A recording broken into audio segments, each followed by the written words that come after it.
So, hello everyone. Today we will discuss one more topic, e-learning. So, student, in today's session we will discuss all concept, meaning, definition, and its component from e-learning. So, first of all, we will start what is e-learning.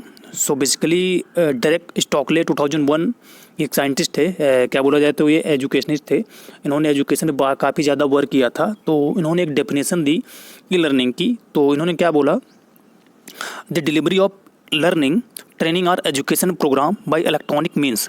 So basically जब हम लोग learning का, training का या education programme का electronic devices से delivery करते हैं तो उसको क्या बोलते हैं, ई लर्निंग बोलते हैं। E learning involve the use of a computer और electronic device. So basically e learning में जो होता है उसका अगर कंपोनेंट देखा जाए, इसमें अगर यूज देखा जाए किसका होता है तो कंप्यूटर का होता है, इलेक्ट्रॉनिक डिवाइसेस का होता है। एग्जांपल अगर इसका देखा जाए, मोबाइल फ़ोन सबसे ज़्यादा अगर यूज होने वाला ई लर्निंग में कोई कंपोनेंट है या कोई डिवाइस है तो वो हमारा मोबाइल फ़ोन है।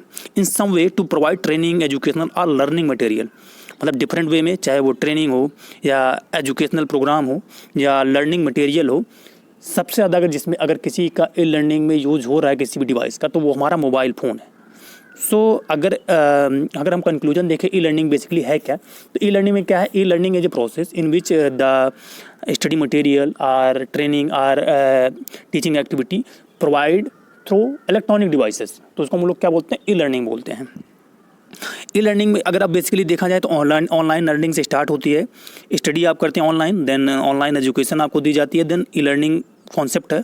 E learning, online education, study online, then online learning, and at least आपको लास्ट में आपको एक सर्टिफिकेट प्रोवाइड कर दिया जाता है। उसको क्या बोलते हैं हम लोग, ई लर्निंग बोलते हैं। नेक्स्ट अगर हम लोग कैरेक्टरिस्टिक्स की बात करें कि क्या नेचर एंड कैरेक्टरिस्टिक्स क्या है ई लर्निंग के, तो बेसिकली ई लर्निंग जो है वो कंप्यूटर इन्हेंस लर्निंग। अगर जब भी आप देखेंगे एक वर्चुअल क्लासरूम हो गया या आप एक ऑफलाइन क्लास में देखेंगे तो कंप्यूटर में क्या है, डिफरेंट ग्राफिकल रिप्रेजेंटेशन होते हैं। तो जिससे जो हमारा ऑडियंस होता है या लर्नर होता है, मैक्सिमम से मैक्सिमम जो इन्फॉर्मेशन होती है उसके सेंसर्स जो होते हैं, चाहे वो साइट हो गया चाहे हियरिंग हो गया, मैक्सिमम वर्क करते हैं और इन्फॉर्मेशन को ज़्यादा वो कैच करते हैं। तो इसलिए computer enhanced learning, e learning is a term which is use to refer computer enhanced learning. इससे जो आपकी लर्निंग कैपेबिलिटी वो बढ़ती है। Next one, online learning. E learning is generally carried out through the internet और web based technology with no face to face interaction. Online learning का आपको opportunity provide कराता है ई लर्निंग, जिसमें फेस टू फेस और inter communication नहीं होता है between the teacher and learner, तो इसको हम लोग ऑनलाइन लर्निंग बोलते हैं। Next one, confined to web based and internet based learning. So basically अगर हम लोग इसको देखें कि ये क्या है कि वेब बेस्ड लर्निंग है और इंटरनेट बेस्ड लर्निंग है। चाहे ई लर्निंग जो है उसमें क्या है कि जो फैसिलिटी है, चाहे स्टडी मटेरियल हो गया, चाहे ऑडियो रिकॉर्डिंग हो गया, चाहे वीडियो रिकॉर्डिंग हो गया, वो किसके माध्यम से दिया जाता है, डिफरेंट वर्ल्ड वाइड वेब से दिया जाता है। चाहे आप किसी की यूनिवर्सिटी की साइट विजिट करेंगे या डब्ल्यू मान लो ANDUT हो गया, WWIRI टॉपर्स हो गया, तो एक ऑनलाइन साइट होती है जहाँ पे आप विजिट करते हैं, देन आपको स्टडी मटेरियल मिल जाता है। तो उसको हम लोग इसलिए हमको इसको बोलते हैं कि वेब बेस्ड लर्निंग है ये। अगर ई लर्निंग कंपोनेंट देखा जाए तो एक वर्चुअल क्लासरूम हो गया, फ्लेक्सिबिलिटी आपको स्टडी की मिलती है, वैरायटी ऑफ स्टडी वे में आपको मिलता है कि आप किस वैरायटी में पढ़ना चाहते हैं, ऑडियो विजुअल या audio visual both. World wide web distribution and sharing information WWBA पे सब पढ़ी होती हैं। वेब बेस्ड लर्निंग होता है, नेटवर्क कोर्सेज होते हैं। तो ई लर्निंग के ये कंपोनेंट्स हैं। Next one, advantage of e learning. क्या एडवांटेज है ई लर्निंग के? पहला क्या है कि इंडिविजुअलाइज्ड इंस्ट्रक्शन। तो ई लर्निंग में आप पर स्टूडेंट को, इंडिविजुअल स्टूडेंट को टारगेट कर सकते हैं, चाहे उसको इवेल्यूएट करने में, चाहे उसको आप देख रेख करने में, चाहे इंस्ट्रक्शन देने में। तो provide individualised instructions suiting the need, ability, learning styles and interest of the learner. तो क्या सबसे पहले हम लोग इवेल्यूएट करते हैं कि जो हमारा स्टूडेंट है या लर्नर है उसकी प्रेजेंट टाइम पे क्या सिचुएशन है, उसी के नीड एंड इंटरेस्ट के बेस पे, उसकी कैपेबिलिटी के बेस पे हम लोग लर्निंग फैसिलिटी प्रोवाइड कराते हैं। Next one, easy access. तो लर्निंग जो ई लर्निंग है इसमें कोई बैरियर नहीं होता, चाहे वो टाइम का बैरियर होगा, कोई टाइम का बाउंडेशन नहीं होता है, कोई प्लेस का बाउंडेशन नहीं होता, कोई डिस्टेंस का बाउंडेशन नहीं होता। जबकि आपको ऑफलाइन क्लासेस में आपको क्लासरूम तक पहुँचना पड़ेगा, टाइम का बाउंडेशन रहेगा और डिस्टेंस भी काफ़ी रहती, तो सब स्टूडेंट के लिए वो पॉसिबल नहीं होता। Next one, effective media. Effective media जैसे कि ई लर्निंग में सबसे ज़्यादा हमारा इफेक्टिव मीडिया यूज होते हैं, चाहे वो टेलीविजन आप ले लेंगे, चाहे वो डेस्कटॉप लेंगे, चाहे वो आप मोबाइल फ़ोन ले लेंगे। तो मास मीडिया मतलब क्या है कि मास मीडिया क्या है कि मीडिया में एक आपको मीडियम देता है मीडिया, जिसके थ्रू आप मैक्सिमम लर्नर को टारगेट कर सकते हैं। Next, flexibility. सबसे बड़ा अगर कैरेक्टरिस्टिक देखा जाए तो ई लर्निंग जो फ्लेक्सिबल होता है, जो लर्नर होता है वो उसके पास कोई बाउंडेशन रिगिडिटी नहीं इसमें होती है कि आपको इतने घंटे पढ़ना है या आपको इतना ही आज पढ़ाया जाएगा। ये सब इसमें टाइप कोर्सेज में बाउंडेशन नहीं होता। अब एक साथ 2 कोर्सेज को भी कर सकते हैं अकॉर्डिंग टू योर एबिलिटी, तो इसलिए इसको फ्लेक्सिबल बोला जाता है। Next one, qualitative. जो ई लर्निंग होती है यहाँ पे क्वालिटी का सबसे ज़्यादा ध्यान दिया जाता है। अगर लर्नर को आप क्वालिटी नहीं दे रहे हैं तो वो स्किप करेगा आपके, चाहे आप ऐप पे पढ़ा रहे हो, चाहे आप साइट पे पढ़ा रहे हैं, चाहे ब्लॉग करवा रहे हो, चाहे यूट्यूब पे पढ़ा रहे हैं। क्वालिटी अगर आप मेंटेन नहीं करेंगे तो आपको स्किप कर देगा लर्नर। जबकि ऑफलाइन क्लासेस में होता है कि आपके पास वैरायटी अवेलेबल नहीं होती। आपको एक ही टीचर मैथ आके पढ़ा रहा है, आपको हो सकता ना समझ में आए, जबकि ऑनलाइन क्लासेस में आप स्किप कर सकते हैं, दूसरे टीचर के पास जा सकते हैं। तो ये फैसिलिटी हमको देता है online e learning. Next, different learning style. तो आप ऑफलाइन क्लासेस में एक ही लर्निंग स्टाइल फॉलो होती है, जबकि ई लर्निंग में डिफरेंट लर्निंग स्टाइल फॉलो होती है। इसमें क्या है कि आप ऑडियो भी आप सुन के भी पढ़ सकते हैं, आपके डिफरेंट सेंस, चाहे साइट आप देख के पढ़ें, चाहे सुन के, चाहे ऑडियो विजुअल, दोनों मीडियम से। और ये है कि फैसिलिटी हमको प्रोवाइड करा देता है डिफरेंट जो स्टेट के अदर स्टूडेंट जुड़े होते हैं उनसे इंटरेक्शन करने का, उनके कल्चर सीखने का, उनके वैल्यूज सीखने का, उनके कस्टम सीखने का। तो एक हमको मीडियम दे देता है, अपॉर्चुनिटी दे देता है e learning. Next, disadvantage of e learning. क्या डिसएडवांटेज है ई लर्निंग का? फर्स्ट ऑफ ऑल अगर इसका देखा जाए, सबसे पहला डिसएडवांटेज क्या है कि रिक्वायर्स नॉलेज एंड स्किल। सो अगर देखा जाए, जो स्टार्टिंग स्टूडेंट है, चाहे जिसकी अभी स्कूलिंग स्टार्ट हो रही है, अगर उसको ई लर्निंग शुरू से दिया जाए ऑनलाइन लर्निंग, तो वो उसको नहीं कर पाएगा, ऑपरेट कर पाएगा, क्योंकि उसको पहले से चीज़ें नहीं पता। इसलिए ऑनलाइन टीचिंग, चाहे आप टीचिंग करना चाहते हैं, चाहे आप लर्निंग करना चाहते हैं, आपको बेसिक चीज़ें, एक मोबाइल आपको ऑपरेट करना आना चाहिए, डेस्कटॉप आपको ऑपरेट करना चाहिए, इंटरनेट सर्विसेज आपको ऑपरेट करना आना चाहिए।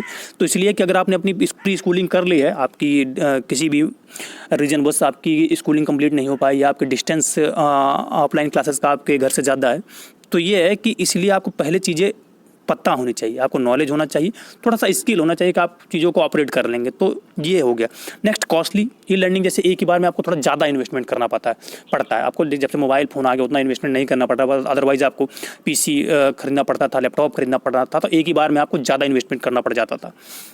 Feeling of isolation. सो अगर आप क्लासरूम में बैठते हैं तो आपको लगता है कि हम एक सोसाइटी में, या हमारा एक क्लासरूम है उसमें बैठे हुए हैं, क्योंकि सब स्टूडेंट बैठे रहते हैं और एक माहौल बना रहता है क्लासरूम का अलग। बट इसमें क्या है, आइसोलेट रहते हैं आप अपने रूम पे, आप अकॉर्डिंग टू योर सिचुएशन आप कहाँ पे बैठ के क्लासेस को ले रहे हैं। तो एक आइसोलेशन का आपको होता है। इसमें ये भी होता है कि आप खुद का एवेल्यूएट नहीं कर पाते कि प्रेजेंट टाइम पे किस सिचुएशन पे हैं। कभी कभी ऐसा होता है कि स्टूडेंट ऑनलाइन टीचिंग लर्निंग कर रहा है, उसको लगता है मुझे सब आ रहा है, बट जब तक वो अपना एवेल्यूएट नहीं करेगा, उसके लिए आपके पास बेस्ट अगर देखा जाए ऑप्शन है तो आप मॉक टेस्ट से अपना एवेल्यूएट कर सकते हैं। तो आइसोलेशन का कम इससे आपको फीलिंग होगा। Next, technical defect. तो कुछ टेक्निकल डिफेक्ट भी आता है ई लर्निंग में। जैसे उसमें क्या हो गया टेक्निकल डिफेक्ट में कि ई लर्निंग में कभी कभी इंटरनेट एक्सेस नहीं, इंटरनेट अच्छे से वर्क नहीं करते, या पीसी प्रॉब्लम आ जाता है, मोबाइल फ़ोन में प्रॉब्लम आ जाता है। तो टेक्निकल डिफेक्ट टोटली डिपेंड है किस पे, टेक्निकल पे, टेक्नोलॉजी पे डिपेंड है। नेक्स्ट, लैक ऑफ को सर्कुलर एक्टिविटी। तो को सर्कुलर एक्टिविटी, जैसे सर्कुलर एक्टिविटी में क्या क्या डिपेंड चीज़ों को आपको नई चीज़ें सीखने को नहीं मिल पाएंगी, जैसे वो जो फील्ड लेवल पे हैं। तो इसलिए इसमें आपको लर्निंग एजुकेशन की नहीं दी जाती, इसमें को सर्कुलर एक्टिविटी आप नहीं सीख सकते ई लर्निंग में। Next, adverse effect on health. तो हेल्थ के लिए सबसे बड़ा अगर इशू देखा जाए तो हेल्थ के लिए ऑनलाइन लर्निंग, क्योंकि डिफरेंट इसमें जो रेज निकलती हैं आपके लिए, हार्ट के लिए, चाहे आपकी आइज़ के लिए, वो हार्मफुल होती हैं।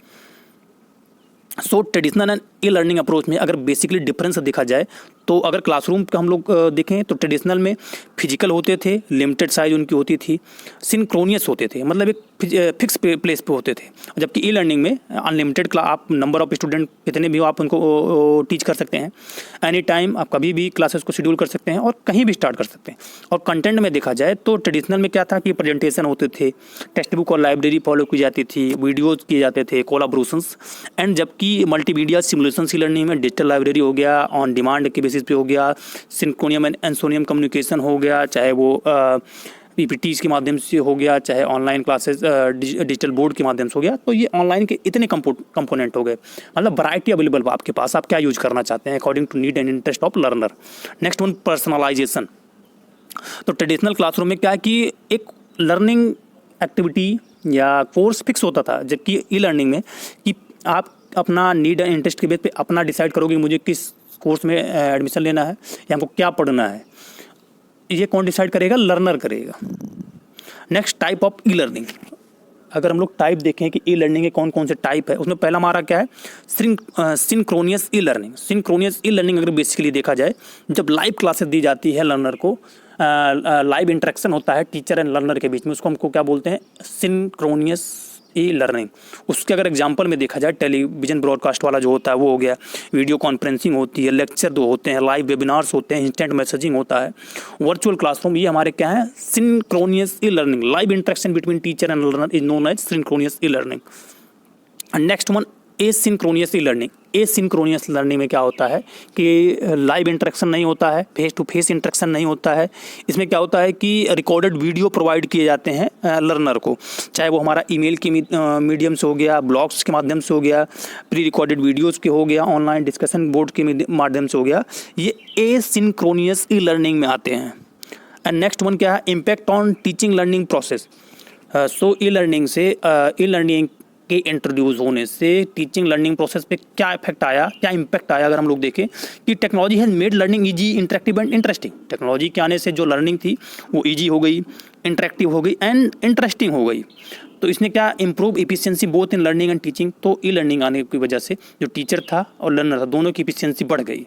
Next one, promote collaborative learning, gives new approach to learning and working. Collaboration का एक भावना आया, लर्निंग के जो नई नई अपॉर्चुनिटी है, नई नई मेथड्स हैं, नए नए विजुअल ऑडियो विजुअल्स हैं, उनका इंट्रोड्यूस हुआ। Helpful for self evaluation, teacher खुद का भी इवैल्यूएट कर सकता है बाद में अपनी वीडियो को देख के कि हमने कहाँ पे गलती की, क्या सही से नहीं डिस्कस कर पाए हैं, और स्टूडेंट भी अपना इवैल्यूएट कर सकता है। वाइड रीच एंड कंसिस्टेंटली आप मैक्सिमम लर्नर को टारगेट कर सकते हैं।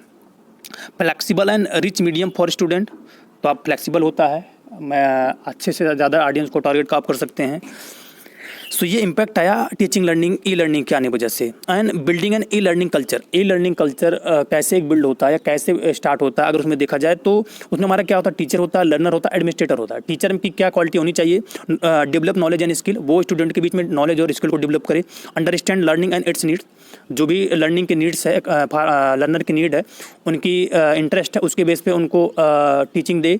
फैसिलिटेट लर्निंग, एक जो इफेक्टिव वे होता है टीचिंग का, उसको प्रोवाइड कराए। क्रिएट लर्निंग अपॉर्चुनिटी डिफरेंट है कि नई नई चीज़ों को जो लर्नर है उनको सिखाए। लर्नर की क्या होनी चाहिए कैरेक्टरिस्टिक्स, पहली बात तो उसका एक डायरेक्शन होना चाहिए कि हमको ये चीज़ करना है, मोटिवेटेड होना चाहिए, सेल्फ रेगुलेट कर, खुद को रेगुलेट करें, खुद का एवेल्यूएट भी करे लाइफ लॉन्ग, जब तक वो सीखना चाह रहा है तब तक। और एडमिनिस्ट्रेटर में क्या होता है कि इंटरनेट सर्विसेज, ICT जो टूल्स हैं वो हमारे एडमिनिस्ट्रेटर होते हैं इसमें ई लर्निंग में। सो कंक्लूजन क्या निकल के आया, e learning is not intended to replace conventional method and learning in classroom. तो ई लर्निंग की आने से ऐसा नहीं है कि जो कन्वेंशनल मेथड है या ट्रेडिशनल मेथड है उनको ये रिप्लेस कर देगा, बट ये क्या है कि उसके सब्स्टिट्यूट के रूप में आए। जो स्टूडेंट प्रॉपरली क्लास को ज्वाइन नहीं कर सकते हैं ड्यू टू काफ़ी हर जगह कॉलेज अवेलेबल नहीं है, हर कोर्स हर कॉलेज में अवेलेबल नहीं है, तो इस वजह से जो हमारा लर्नर है वो ऑनलाइन क्लासेस ज्वाइन करके अपनी स्टडी को कंप्लीट कर सकता है, अपने कोर्स को कंप्लीट कर सकता है, अपनी नॉलेज को इन्हांस कर सकता है। तो इस अपॉर्चुनिटी को किसने प्रोवाइड करा है, हमारा ई लर्निंग ने प्रोवाइड करा है। सो स्टूडेंट, आई होप ये सेशन आपके लिए हेल्पफुल होगा। जो भी ई लर्निंग से कॉन्सेप्ट थे, चाहे लर्निंग की डेफिनेशन हो गई, चाहे कॉन्सेप्ट हो गया, उसके क्या कंपोनेंट है, टाइप्स क्या है, और बेसिकली कल्चर क्या होना चाहिए ई लर्निंग के लिए, उसका कंक्लूजन क्या निकल गया, मैंने इस वाले सेशन में उसको डिस्कस किया। एटलीस्ट अगर आपका कोई डाउट या सजेशन होगा कमेंट सेक्शन बॉक्स में राइट डाउन करिएगा। आज के सेशन में एंड करता हूँ, नेक्स्ट हमारा जो सेशन होगा उस पर हम लोग यम लर्निंग पे या लर्निंग पे ही करेंगे। So thank you for listening.